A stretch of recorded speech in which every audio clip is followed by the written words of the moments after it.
Hello, world! It's certainly been a while, but I'm Eire with Saturn's Edge, and you're watching, something I should have done a long time ago. You're finally watching another one of my speed paints. I will admit, while I didn't, get a whole lot of just, art experience, I actually got to learn more about Clip Studio Paint. And this speed paint is actually focused on something, like a start of a little playlist I wanted to do regarding speed paints. I wanted to do a series of speed paints that were all based around the D&D characters I had, or that I've made, or that I am currently making. And this speed paint is for a character named Little Wings. Uh, I will tell you kind of the development process, both of the character and of the artwork here, as we're going along. Because honestly, I thought it was a really fun time to draw this and record this. I mean, I literally started recording this, from the very beginning, you know? So I just thought it would have been, a pretty neat idea to just have it here, and talk about that process, about everything that went into it, and, how long it's been since I've actually done, like, a proper speed paint of mine.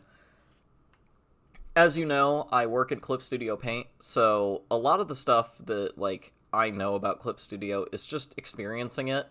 So I tried just taking as much experience as I could in all the tools, or learned how a lot of the tools worked to make this speed paint actually happen. Some things look good at first, like the top spikes, like that were a bit longer. I decided to go against that. I made the head a bit more like flat. I made the spikes way less prominent. The two ones on the back of the head were made exactly like that. Decided to do a couple rows there. Um, yeah, let me go over everything. Little Wings is a character specifically for a Dungeons and Dragons Battle of the Bands theme campaign that my friends are actually like running and a part of. And our prompt for every character was to just have a character based on a band or a person or something. So, naturally, if you know what I'm talking about when I say Little Wings, I have based him on the Jimi Hendrix Experience, specifically that one song, Little Wings. And more specifically, I decided to base him on a real person. I based him on Mitchie. Uh, and I thought it was a really neat idea. The reason why I did Mitchie is because my own name is a reference to an album called Eire Apparent by a band. Um, let's see. No, the band was Eire Apparent. I believe the first album they did. Let's see here. Uh, yeah, it was their only album. That album ended up being man, if I could just like breathe here. Yeah, Eire Apparent had one whole album. That was it. And Mitch Mitchell actually got to work on that. He's credited on that. So, this entire character is based on a lot of different things that Jimi Hendrix and Mitchell worked on. I decided to go kind of with that route of everything. Make it kind of like a tribute character. I really did enjoy character creation for Little Wings. I made him a Kenku monk. I believe what was that one? It's the Soul Monk. Not Sun Soul. It's what is that monk subclass? It was the Way of the Astral Self. I felt like that fit the best. That's what it was, man. I am completely blanking here. So yeah, being a Battle of the Bands campaign, we all took up like the entertainer background or something that had to do with music. We took up whatever we did. I thought the most fitting way to do this was to do the entertainer background, specifically his backstory involving him being a child actor at one point, before eventually moving on and going to a university. As a Kenku, he learned a lot of his drumming skills from other people by copying them from shows that he went to. And I felt like it was like one of the coolest ways to include the Kenku's mimicry trait. I thought it was a really cool feature, and I felt like it deserved a bit more time and like love like that, especially for Little Wings. When talking about Little Wings' design, I didn't know what color I wanted to make him at first. I didn't know if he was going to be pitch black. I didn't know if he was going to be like a dark blue color. I ultimately settled on a darker blue color. I originally was planning for there to be a sort of texture to him. You could see this here, like, yes, I'm using, like, a variety of brushes just to test things out. I tried using textured brushes, and it just didn't work, at the time. Especially here. Like, I was trying to experiment around with this, and to me, this didn't really work correctly. It didn't work the way that I wanted it to, and it is really such a shame that it just didn't.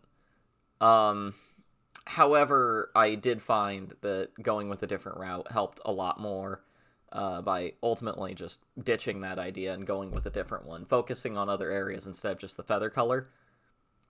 I tried out different, like, layers and different, like, traits to the layers to help out wherever I can. But ultimately, I landed upon just getting rid of the whole thing and just drawing over it. It was already, like, my background is already a dark gray color, so it should be easy to, not dark gray, like a light gray color. So it should be easy to distinguish where everything is. And selecting everything was a whole process on its own. Hell, I didn't know what color I wanted the t-shirt to be.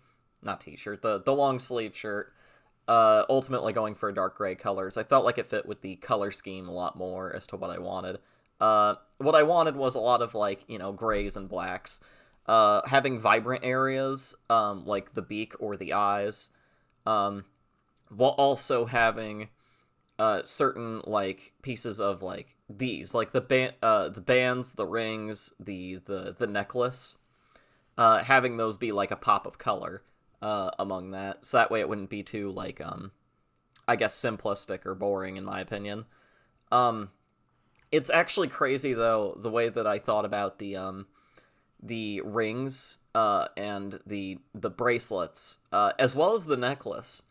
The rings and bracelets are actually, meant to be kind of a nod to real-life, birds, specifically birds that get, like, tested or tracked. They will typically have rings around certain parts of them, like, you know, their wings. Kenku don't have wings, so it made more sense to do fingers. But you could also see rings around their, like, ankles, on their feet. And I thought it was, like, a really cool way to, like, do a tribute to that. And with the necklace, it was completely different. I felt like one of the funniest, like, little bits I could do, to give him, like, a bit more jewelry to extend out that look, was give him a necklace. The necklace is supposed to be a bread tag off of those, like, bags of bread that you could get at the store. I thought going with the bread tag was actually, like, insanely, it was insanely smart for me to do that. I mean, don't get me wrong, I'm not exactly, I know I'm not being humble right now, but I thought the bread tag, to me, was a very smart, design choice, especially for a necklace, and especially to pair up with the whole, like, Battle of the Bands, or, like, punk rocker, not punk rocker, punk is entirely different, but the rockstar style, like, rockstar style outfit. I felt like the necklace perfectly matched that. The torn off jacket, the shirt, and the pants, while I was making them and drawing them, while I was in the line art phase, I realized that, like, there's no conceivable way that he would be able to actually wear these. These would be choking out his legs. These would be, like, you know, impossible to take off. So I wrote it into the lore of the character that he put on these clothes when he was 17. He's, like, 21 now, and he kind of grew into these clothes to the point where he can't really take them off at all. I thought it was just a way to just go over that and just cover that base.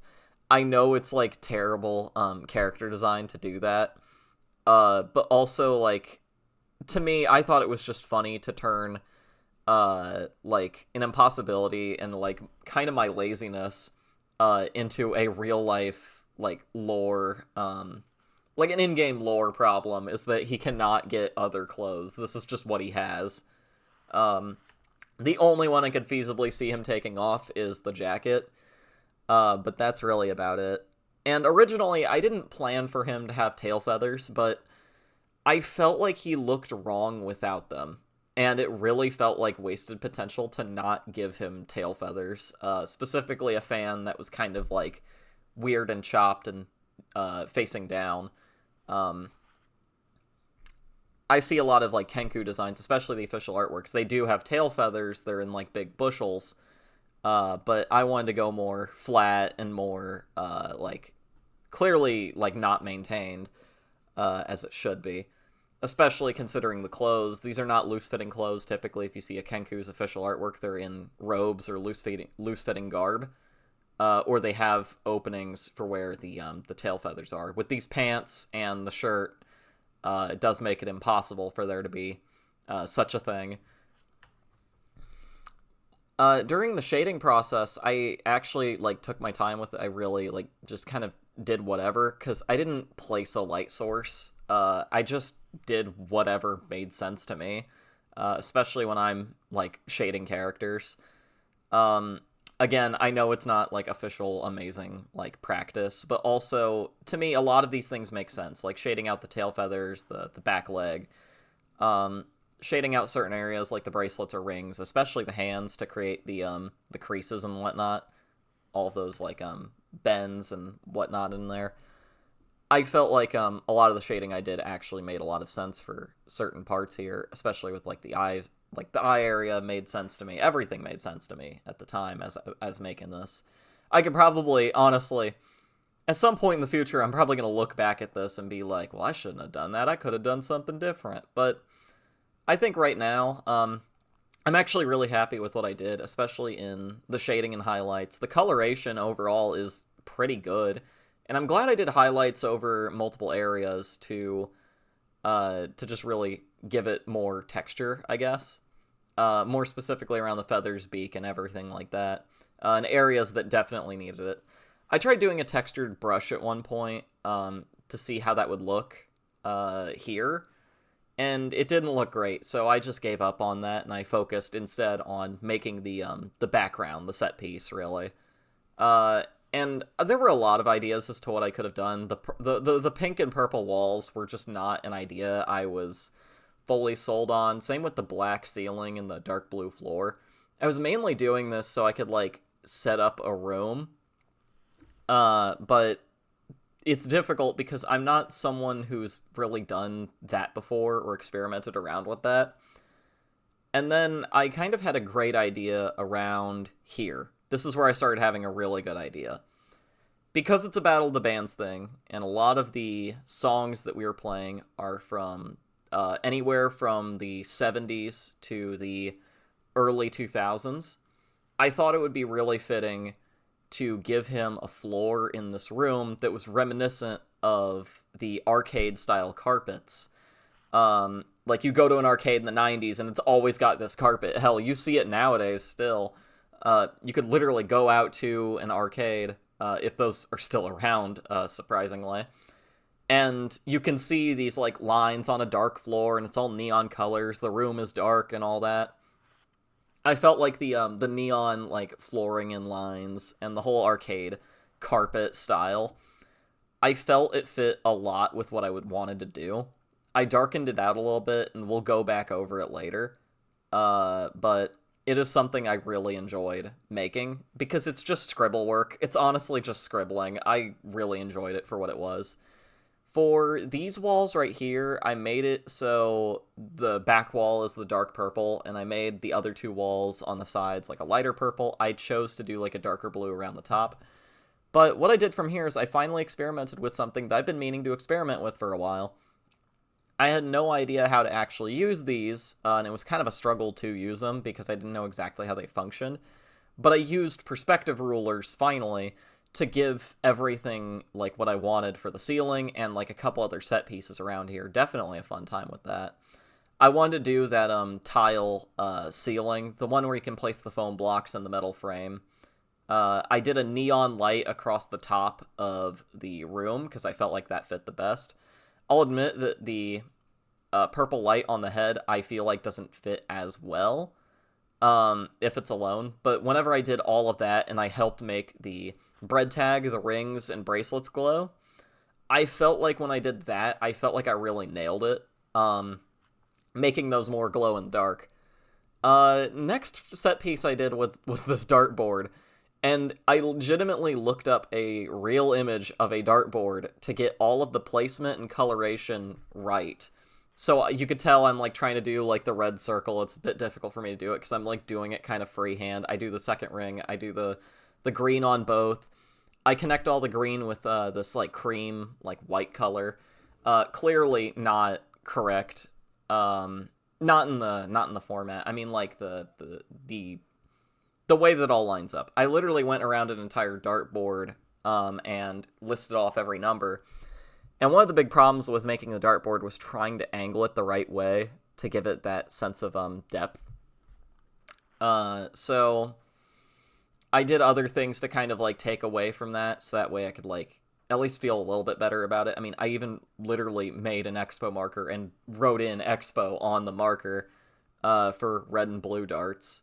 The way that I created the darts, I actually really enjoyed. I thought it was, like, a small, simple, fun process, and if you can see what I'm doing with the darts, try this out at some point, because honestly, it was kind of, the simplicity of it made it really enjoyable to me. As a monk, Little Wings, actually, I gave him a quarterstaff, but most of his, like, heavy-hitting stuff is just punching. I felt that was, like, appropriate to have not only the quarterstaff, but to just do more punching in general. I felt like it made more sense for a modern, like, rock guy to go do that. He is the drummer of the band. I completely forgot to mention that in the Battle of the Bands campaign. He is meant to be the drummer of the band, with a little extra flourish for everything. The other set pieces in this room include just a little, like, cabinet dresser shelf thing, but that doesn't have importance as much as, say, any of the other stuff on it. For example, the 2 bottles are meant to be vitamins, just a variety of vitamins. Very cheap, effective, like, pharmacy, drugstore stuff.